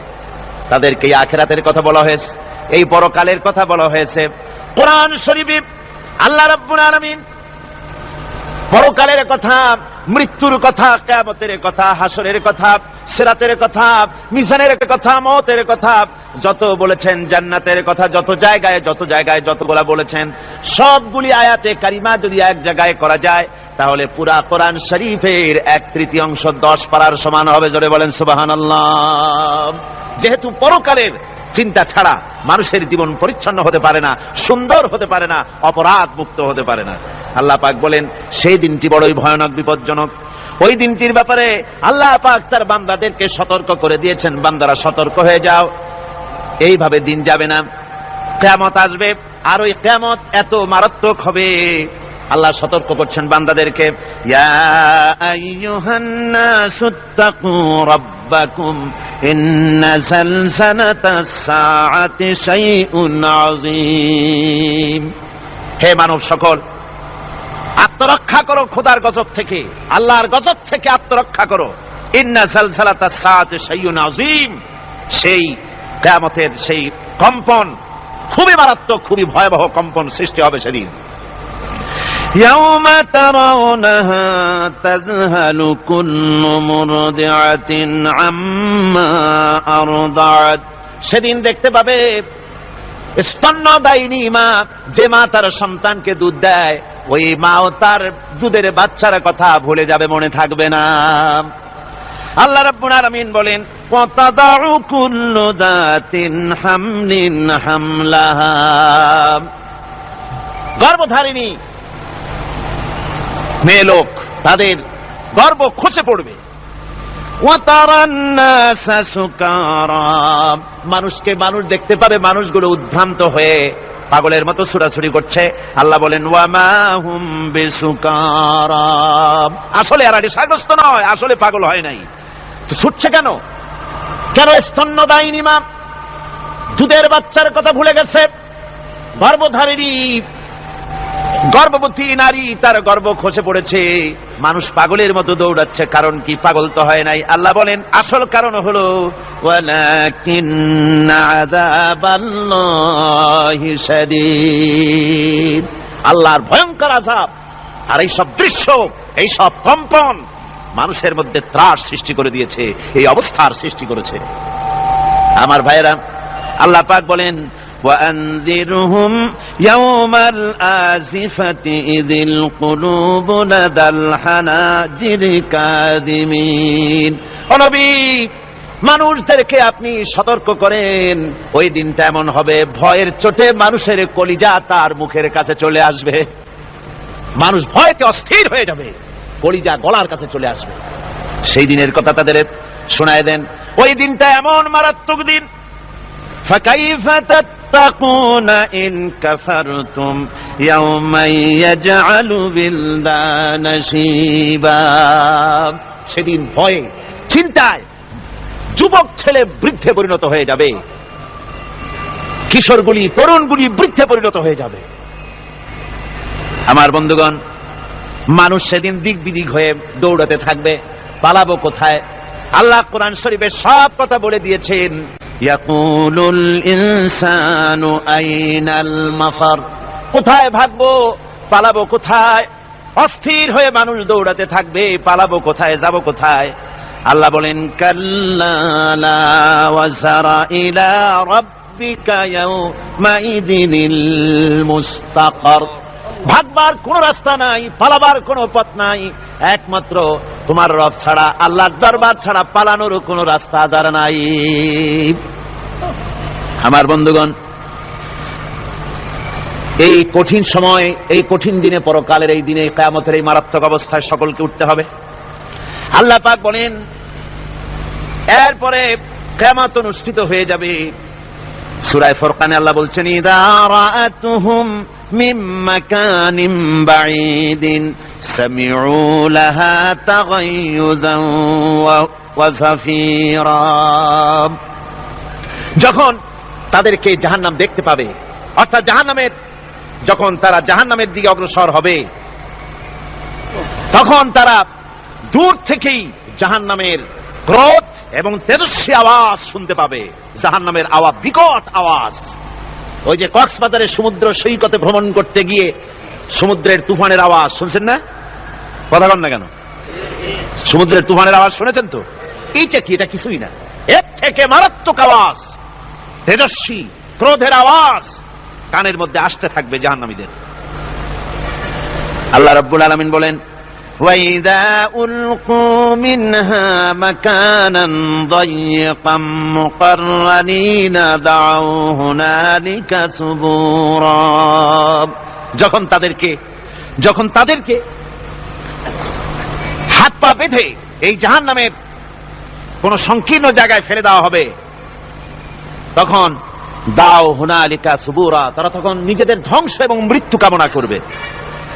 আল্লাহ বলেন লা তাদউল ইয়াওমা সুবুরান ওয়াহিদান ওয়াদউ সুবুরান কাসীরা, আজকে এক মৃত্যু ডেকো না, অসংখ্য মউত ডাকো। আজকে মউত আর তোমাদের আসবে না, অসংখ্যবার ডাকলেও মউত তোমাদের আসবে না।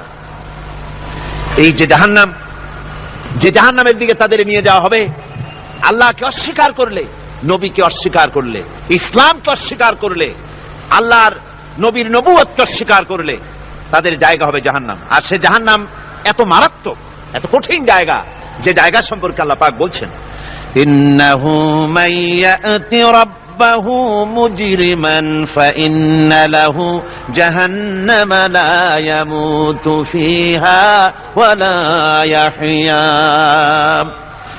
অপরাধী হয়ে যে লোক আল্লাহর দরবারে উপস্থিত হবে তার জন্য জাহান্নাম হবে, জাহান্নামে আল্লাহ দিবেন। আর ওই জাহান্নামে যখন লোকটা পড়ে যাবে, জাহান্নামের অবস্থা এমন হবে লা ইয়ামুতু ফিহা ওয়া লা ইয়াহইয়া, সে বাঁচবেও না মরবেও না, জীবন মৃত্যু একটা অবস্থা সৃষ্টি হবে।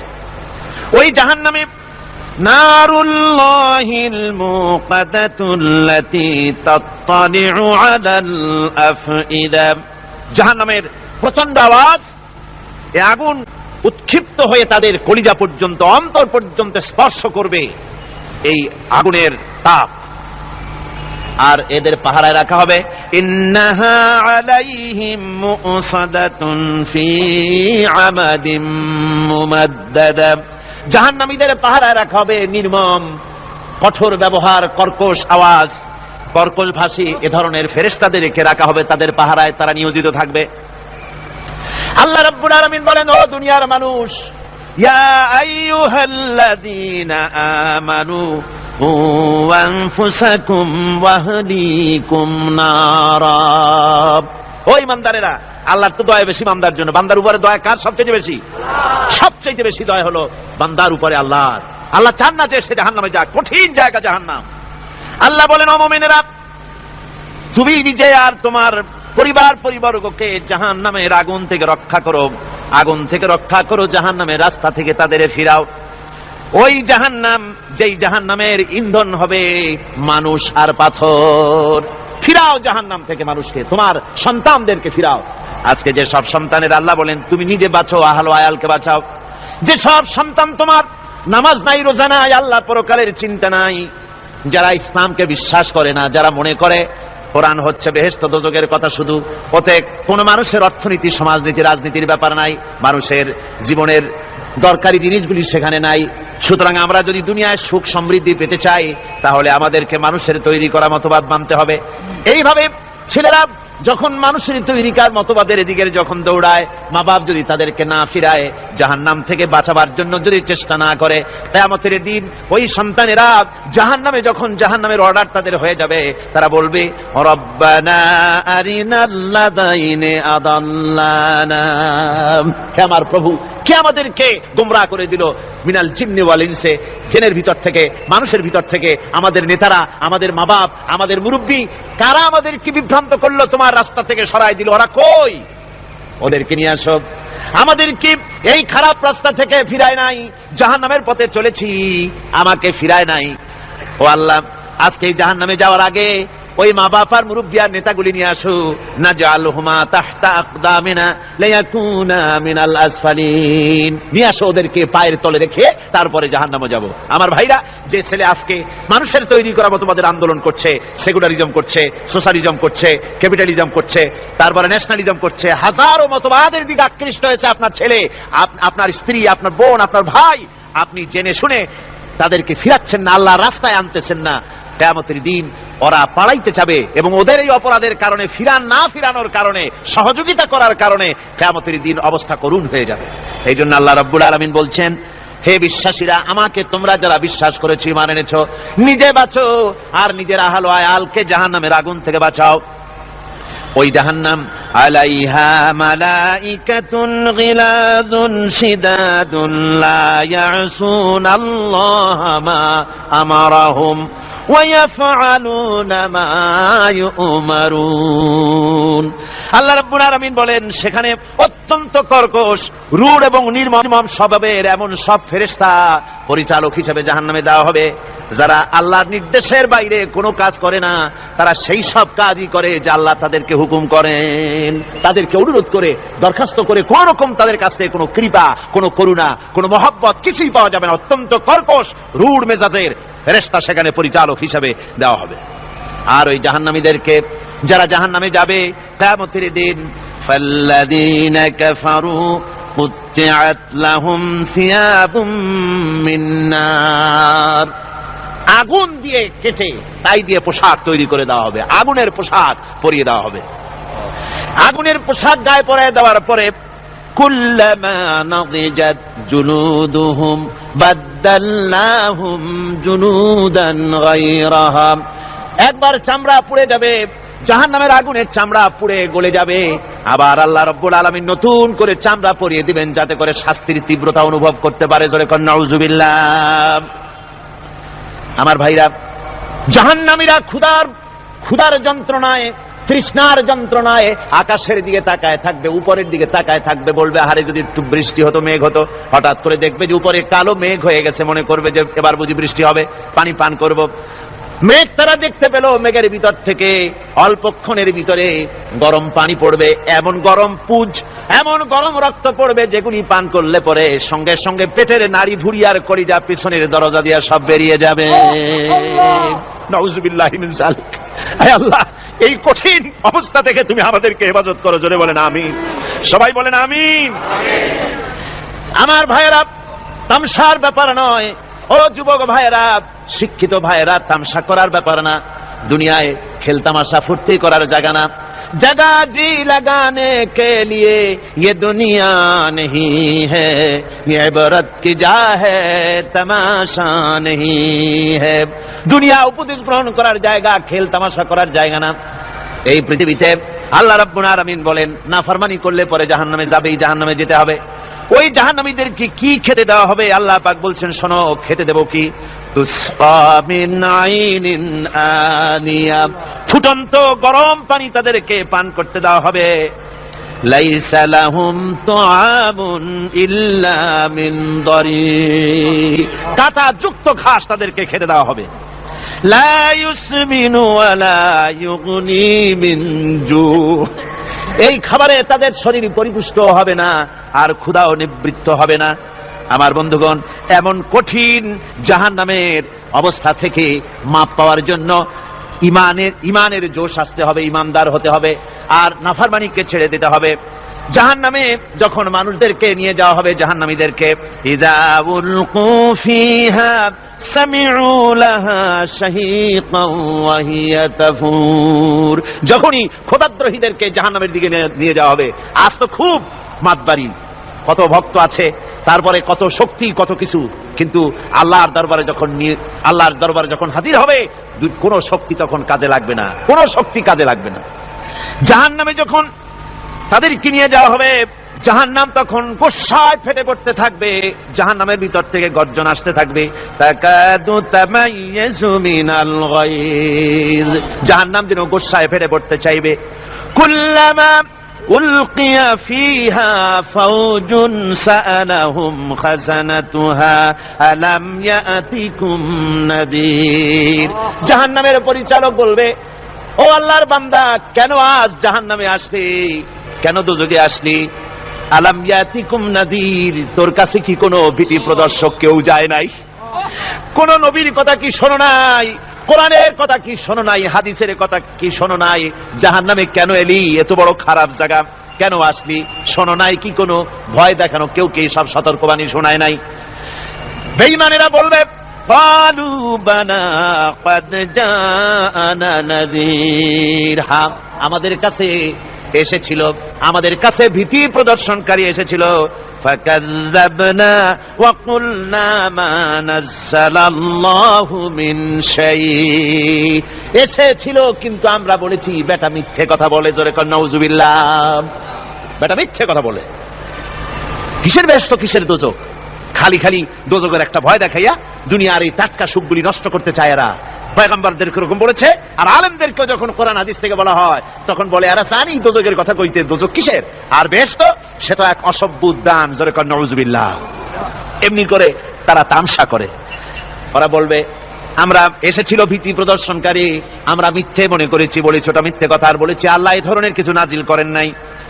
জাহান্নামীরা বলবে, وقالوا لو كنا نسمع أو نعقل ما كنا في أصحاب السعير, আরে লাউ কুন্না নাসমাউ, তার মানে হলো যদি আমরা শুনতাম অর্থাৎ মানতাম, যদি নবীর কথা মানতাম, কোরআনের কথা যদি মানতাম, আর যদি ভালো করে বুঝতাম, মা কুন্না ফি আসহাবিস সাইর, তাহলে আজকে এই জাহান্নামের কঠিন শাস্তি আমাদের লাভ পেতে হতো না, জাহান্নাম থেকে বেঁচে যেতে পারতাম। কি সর্বনাশ করলাম বুঝি নাই, যা কিছু শুনেছি মানুষের কথা মতো শয়তানের ওয়াসওয়াসায় পড়ে তো ভুল করলাম। সেদিন যতই আফসোস করা হোক না কেন, এই আফসোস কোনো কাজে লাগবে না। قل أذلك خير أم جنة الخلد التي وعد المتقون كانت لهم جزاء ومصيرا, আল্লাহ বলছেন এই সব কথা বলার পরে, জাহান্নামের সব শাস্তির কথা শুনাইয়া আল্লাহ বলছেন, বলেন, কুল আযালিকা খায়রুন, এই পরিণতি কি ভালো যে জাহান্নামের পরিণতির কথা বলা হলো? তোমরা যে সমস্ত অবাধ্যতা করতেছো, ঈমান আনতেছো না, নবীকে গালাগালি করছো, ইসলাম মানতেছো না, নাফরমানি করছো, এর পরিণতি যা হবে, আযালিকা খায়রুন, এই পরিণতি কি ভালো? আম জান্নাতুল খুলদিল্লাতী উইদাল মুত্তাকুন, অথবা সেই চিরন্তন জান্নাত যার ওয়াদা করেছেন আল্লাহ পাক মুত্তাকিনদের জন্য, কানাত লাহুম জাযাআন ওয়া মাসীরা, যে জান্নাত হবে তাদের কর্মের প্রতিফল, আর এটাই হবে তাদের মহাযাত্রার শেষ মঞ্জিল। সেই জান্নাত, যে জান্নাত আল্লাহ রেখেছেন মুমিনদের জন্য। কাদের জন্য জান্নাত? মুমিনদের জন্য। সেটা এমন জান্নাত হবে, লাহুম ফিহা মা ইয়াশাউনা খালিদিন, যা চাইবে মনের আশা আকাঙ্ক্ষা অনুযায়ী সব পাবে বেহেশতের মধ্যে। খালিদিন, চিরকাল সেখানে থাকবে। কানা আলা রাব্বিকা ওয়াদাম মাসউলা, এটা হচ্ছে তোমার রবের অবশ্য পূরণীয় ওয়াদা, জোরে বলেন সুবহানাল্লাহ। এটা তোমার আল্লাহর ওয়াদা এবং অবশ্যই তিনি তা পূরণ করবেন। তোমরা জান্নাতে থাকবে, সেখানে যা চাইবে তাই পাবে। একজন বলছিল জান্নাতে যাইয়া যা চাইবো তাই যদি পাই তাহলে তো খুব ভালো কথা। কয় যে হুজুর, আমার তো হোক্কা খাওয়ার দারুণ অভ্যাস, তা বেহেশতের মধ্যে হোক্কা পাবো? বুজুর্গ ব্যক্তি বলছেন, আল্লাহর বান্দা, বেহেশতে যাইয়া যদি তুমি হোক্কা খাইতে চাও তা আল্লাহ তোমার হোক্কা দিবেন, কিন্তু আল্লাহর কসম করে বলতে পারি, বেহেশতে যাই এমন পচা জিনিস খাওয়ার তোমার ইচ্ছে জাগবে না। এত ভালো জিনিস তুইয়া এই পচা জিনিস খাওয়ার ইচ্ছা তোমার জাগবে না মনের ভিতরে। বেহেশত আল্লাহ রাব্বুল আলামিন মুমিনদের জন্য রেখেছেন। আমার ভাইরা, সে বেহেশতের বর্ণনা কোরআনে কারীমের মধ্যে আল্লাহ দিয়েছেন। একদিকে জাহান্নাম, কোরআনের বর্ণনা কত সুন্দর। জাহান্নামের কথা শুনতে শুনতে লোকেরা আল্লাহর ভয়তে হতাশ হয়ে যেতে পারে, আল্লাহর ভয়তে। সেই জন্য যত জায়গায় জাহান্নামের বর্ণনা আছে, সাথে সাথে আবার আশার সঞ্চার করার জন্য আল্লাহ জান্নাতের কথা বলেছেন। কাহার এবং জব্বার নাম আল্লাহ যেখানে ব্যবহার করেছেন, সাথে সাথে আবার গফুর রহিম নাম ব্যবহার করেছেন, বান্দা যেহেতু হয়রান হয়ে না যায়। আমার ভাইরা, একদিকে জাহান্নামের এই কঠিন শাস্তির কথা, আবার অপরদিকে আল্লাহ বলেন, শোনো, এমন জান্নাত আমি রেখেছি, মাসালুল জান্নাতিল্লাতী উইদাল মুত্তাকুন, এমন বেহেশত মুত্তাকিনদের জন্য যার ওয়াদা করা হয়েছে, এমন বেহেশত সেটা, ফিহা আনহারুম মিন মাইন গায়রি আসিন, সেখানে এমন সুন্দর স্বচ্ছ পানির ঝর্ণাধারা, সুমিষ্ট পানির ঝর্ণাধারা রাখা হয়েছে।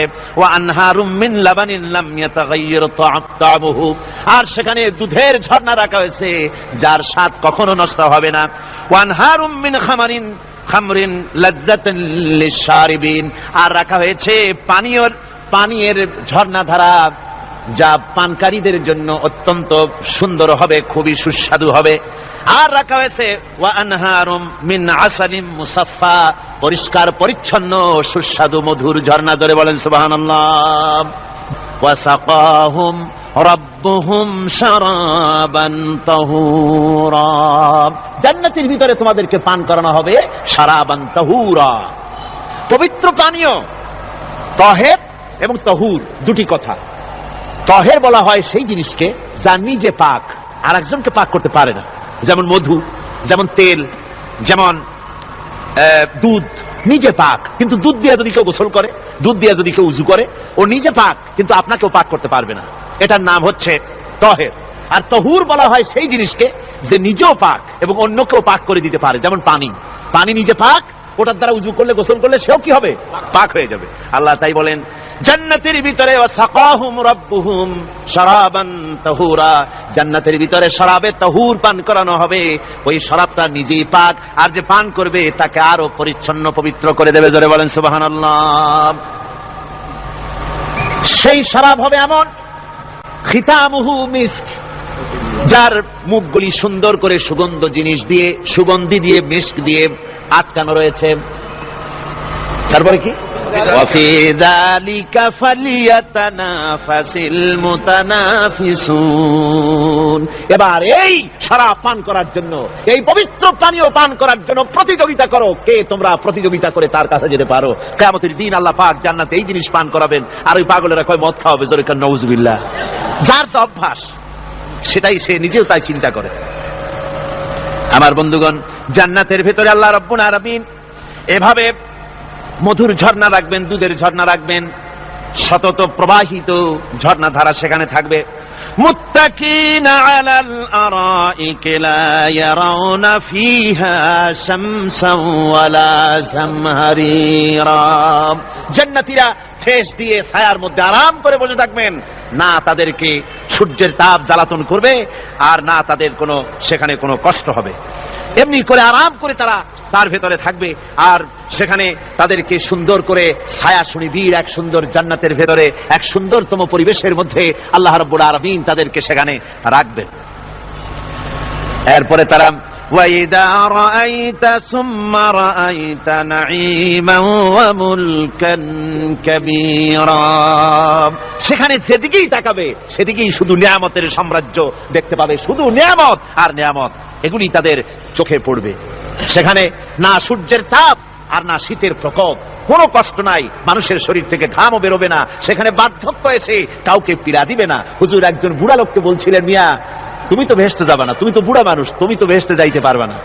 লোকটা কান দিয়া অস্থির হয়ে গেছে। রাসূল বলছেন যে ভেস্তে বুড়া মানুষ যাবে না, তাহলে তো আমার উপায় নাই। হুজুর বলছেন না, তুমি যখন ভেস্তে যাবে তুমি যুবক হয়ে যাবে। সুবহানাল্লাহ ওয়া বিহামদিহি। একজন কালো মানুষ হুজুর বলছেন যে কালো মানুষ ভেস্তে যাবে না, সে তো একদম কান দিয়া হয়রান। হুজুর বলছেন দেখো, তুমি যখন ভেস্তে যাবে তুমি কালো থাকবে না, তুমি সুন্দর সুশ্রী হয়ে যাবে। সুবহানাল্লাহ ওয়া বিহামদিহি। আমার ভাইয়েরা, ওই জান্নাতের ভিতরে আল্লাহ রাব্বুল আলামিন অগণিত নিয়ামত মানুষের জন্য রেখেছেন, নিজের বান্দার জন্য রেখে দিয়েছেন। ওয়া হুরুন ঈন, বেহেশতীদের জন্য রয়েছে সুন্দর চক্ষুধারী হুরগণ রয়েছে সেখানে জান্নাতীদের জন্য। কামসালিল লুলুইল মাকনুন, যেন সে এতই সুন্দর, যেন গোপনে রক্ষিত মুক্তার মতো, মুক্তা সদৃশ। এভাবে সুন্দরী হুরদেরকে আল্লাহ রাব্বুল আলামিন তার বান্দাদেরকে সেখানে রেখেছেন। لا يسمعون فيها لغوا ولا تأثيما إلا قيلا سلاما سلاما। কোন পাপ সেখানে মানুষ দেখবে না, কোন বাজে কথা সেখানে শুনবে না, শুধু শান্তি আর শান্তি। আল্লাহ রাব্বুল আলামিন মুমিন বান্দাদের বলবেন, উদখুলুল জান্নাতা আনতুম ওয়া আজওয়াজুকুম তুহবারুন। আল্লাহ রাব্বুল আলামিন বলবেন, ও আমার বান্দারা, জান্নাতে প্রবেশ করো, তোমাদের স্ত্রীদেরকে সাথে নিয়ে জান্নাতে চলে যাও। সুবহানাল্লাহ ওয়া বিহামদিহি। তোমাদের স্ত্রীদেরকে নিয়ে, সাথে করে নিয়ে জান্নাতের ভিতরে চলে যাও, সেখানে তোমরা আরামে থাকো। يطاف عليهم بصحاف من ذهب وأكواب وفيها ما تشتهي الأنفس وتلذ الأعين وأنتم فيها خالدون। তাদের সামনে সেখানে স্বর্ণ নির্মিত থালা এবং সমস্ত পাত্র তাদের সামনে ঘুরতে থাকবে। তারা সেখানে আরামে মন ভোলানো সাজ সজ্জা সরঞ্জামাদি ইত্যাদি দেখে তারা সেখানে অবাক হয়ে যাবে। এত সুন্দর জান্নাতের পরিবেশ দেখে তারা হয়রান হয়ে যাবে। এই জান্নাতীদেরকে আল্লাহ রাব্বুল আলামিন ফেরেশতাদেরকে অর্ডার করবেন, ও আমার ফেরেশতারা, আমার এই বান্দাগুলিকে জান্নাতের দিকে নিয়ে যাও। وَسِيقَ الَّذِينَ اتَّقَوْا رَبَّهُمْ إِلَى الْجَنَّةِ زُمَرًا। যারা আল্লাহকে ভয় করে জীবন চালাইছে, আল্লাহকে ভয় করে যারা জীবন সমাজ ব্যক্তি পরিবার রাষ্ট্র পরিচালনা করেছে, আল্লাহ রাব্বুল আলামিন বলবেন, ও আমার ফেরেশতারা, আমার এই বান্দাগুলিকে জান্নাতের দিকে নিয়ে যাও। ফেরেশতারা জান্নাতীদেরকে হাকায়া জান্নাতের দিকে নিয়ে যেতে থাকবে। আবার ওদিকে আছে ওয়াসিকাল্লাযীনা কাফারু ইলা জাহান্নামা যুমারা, জাহান্নামীদেরকে হাকায় নিয়ে যাওয়া হবে কোন দিকে? জাহান্নামের দিকে। এখন ওয়াসিকা মানে হাকায় নিয়ে যাওয়া, বেহেশতীদেরকেও হাকায় নিয়ে যাবে, আর জান্নাতীদের কি কয় দোজখী যারা তাদেরকেও হাকায় নেওয়া হবে, আর বেহেশতীদেরকেও হাকায় নেওয়া হবে। এটা কেমন কথা? দুটো জায়গায় হাকানি খাওয়ান লাগবে। হাকানি বোঝেন তো? ধাক্কা। তো দুটো জায়গায় ধাক্কা খাইতে হবে, তাহলে কিরকম বেহেশত যে ফেরেশতাদের ধাক্কা খাইতে খাইতে যাওয়া লাগবে? ব্যাপারটা কি আমার ভাইরা? ব্যাপারটা হচ্ছে এই, আমি দৃষ্টান্ত দিতে গিয়া বলি, অনেকদিন বন্ধুর সঙ্গে দেখা হয় নাই, বহু বছর পর হঠাৎ করে এক বন্ধু আর এক বন্ধুর বাড়িতে এসেছে, যে বলছে, ভাই যদিও বহু বছর পর এসেছি, কিন্তু আমার হাতে সময় নাই, আজ আমি বেশি সময় তোমার বাড়িতে থাকবো না। ওই বাড়িওয়ালা বন্ধু বলে, বন্ধু যতই ব্যস্ততা তুমি দেখাও না কেন, আজকে যখন তোমার একবার পাইছি আমি তোমাকে ছাড়বো না। এই হলো একটা ছাড়বো না। আর ঢাকা হাইকোর্টের সামনে থেকে মকিম গাজী পালায় গেছে, ডাকাত। পুলিশ খুঁজতে খুঁজতে হয়রান হয়ে এই ডাকাতটারে যদি পাওয়া যায়, আর ওই ডাকাত যদি বলে, স্যার আপনি আমার ধর্মের ভাই, আপনি আমার বাপ, আপনি মেহেরবানি করে আমাকে ছেড়ে দেন, পুলিশ বলবে, বেটা গোটা পুলিশ বাহিনী তোর জন্য হয়রান, তোরে যখন একবার পাইছি তোরে আর ছাড়বো না। তাহলে বন্ধুর ছাড়বো না আর পুলিশের ছাড়বো না এক জিনিস না। জাহান্নামীদেরকে ধাক্কা মারতে মারতে জাহান্নামের দিকে নিয়ে যাবে, জাহান্নামের দিকে যেতে চাইবে না, তাই ধাক্কা মারা লাগবে। আর বেহেশতীদের ধাক্কা মারা লাগবে কেন? বেহেশতীরা যখন জান্নাতের দিকে যেতে থাকবে, ওদের জন্য লাল কার্পেট সম্বর্ধনা দেওয়া হবে। দুনিয়ার পচা লাল কার্পেট না, এত সুন্দর করে সাজানো থাকবে। এক একটা মঞ্জিলে যখন যাবে, জান্নাতীদের জন্য সাজানো মঞ্জিল দেখে তারা মনে করবে এইটাই বুঝি বেহেশত। ঘটি বাটি লোটা যা আছে তাই নিয়ে ওইখানে বসে পড়বে। ফেরেশতারা কবে যে, আল্লাহর বান্দা তুমি এখানে বসছো কেন? এটা তো বেহেশত না। কয় এর থেকে ভালো আছে নাকি? কয় আছে না, উঠো আরবিয়া উঠো। এইভাবে করে ধাক্কা মারবে, ওঠো সামনে যাও। আবার যখন সামনে যাবে, সেখানে এর থেকে আরো সুন্দর পরিবেশ দেখে ওইখানে আবার বসে পড়বে, মনে করবে এইটা বুঝি বেহেশত। বলা হয়, ফেরেশতারা বলবে, আল্লাহর বান্দা এটা জান্নাত না, এর থেকেও ভালো জায়গা, সুন্দর জায়গা আছে। এইভাবে ধাক্কা মারতে মারতে তাদেরকে জান্নাতের কাছে নিয়ে যাওয়া হবে। حتى إذا جاءوها وفتحت أبوابها وقال لهم خزنتها سلام عليكم طبتم فادخلوها خالدين। এভাবে ধাক্কাতে ধাক্কাতে যখন তাদেরকে জান্নাতের দরজার কাছে নিয়ে যাওয়া হবে, আগের থেকেই তাদের জন্য দরজা খোলা থাকবে। সুবহানাল্লাহ। আগের থেকেই জান্নাত খুলে রাখা হবে। তাদেরকে বলা হবে, ওই জান্নাতের পরিচালক তিনি বলবেন আসুন, ওয়েলকাম করবেন তাদেরকে, সালামুন আলাইকুম, আপনাদের প্রতি আল্লাহর শান্তি বর্ষিত হোক। বড় ভালোভাবে জীবনযাপন করেছিলেন দুনিয়ায়, আল্লাহর হুকুম মেনে চলেছিলেন, আল্লাহর হুকুম পালন করেছিলেন। দুনিয়ার বুকে বড় অশান্তি, মানুষের নির্যাতন, মানুষের বদনামি, জেল জরিমানা, রাত জেগে তাহাজ্জুদের নামাজ পড়া, জিহাদের ময়দানে কষ্ট করে রক্ত দেওয়া, শহীদ হওয়া, কত কষ্ট করে আল্লাহর দ্বীন জমিনে কায়েমের চেষ্টা করেছেন, নিজের জীবনকে ভালো রেখেছেন, পবিত্র রেখেছেন। আজকে আপনার জন্য এই জান্নাত, ফাদখুলুহা খালিদিন, জান্নাতে প্রবেশ করুন এবং চিরকাল এই জান্নাতের ভিতরে থাকুন। আল্লাহ রাব্বুল আলামিন ওই জান্নাতের সবকিছু দান করে দেবেন তাদেরকে, বেহেশতের মধ্যে তারা পৌঁছে যাবে। আর এই বেহেশতে পৌঁছে যাওয়ার আগে আরেকটি ঘটনা ঘটবে, সেটা হচ্ছে আল্লাহর নবী তিনি কাঁদতে থাকবেন। আল্লাহ রাব্বুল আলামিন বলবেন, নবী আপনি কাঁদেন কেন? আজকে তো আপনার কাঁদার দিন না, আজকে তো কাঁদার দিন না, কেন কাঁদেন? মাকামে মাহমুদ দিয়েছি, আপনাকে কাউসার দান করেছি, কেন কাঁদেন? নবীজি বলবেন, রব্বুল আলামিন আমি দেখতে পাচ্ছি মাঝে মাঝে ফেরেশতারা আমার উম্মতগুলিকে জাহান্নামের দিকে নিয়ে যাচ্ছে। আল্লাহ রাব্বুল আলামিন বলবেন, ও আমার নবী, ও আমার হাবিব, জান্নাতি উম্মতগুলি আপনি বাছাই করে নেন। হযরত আয়েশা রাদিয়াল্লাহু তাআলা আনহা বলেছেন, একথা শোনার পরে আমি প্রশ্ন করলাম, ইয়া রাসূলুল্লাহ, ওই পরকালে কিয়ামতের ময়দানে অসংখ্য নবীদের মাঝে, অসংখ্য উম্মতের মধ্য থেকে আপনার জান্নাতি উম্মত আপনি কি করে বেছে নেবেন? হুজুর বলেন, আয়েশা শরীফ, যদি কোনো ঘোড়ার কপাল যদি থাকে সাদা, আর সাদা কপালওয়ালা ঘোড়াটা যদি অনেকগুলি ঘোড়ার মধ্যে হারিয়ে যায়, তাহলে সাদা কপালওয়ালা ঘোড়াটারে কি তার মালিক খুঁজে পাবে নাকি? হযরত আয়েশা বলেন, হুজুর অনায়াসে পাবে।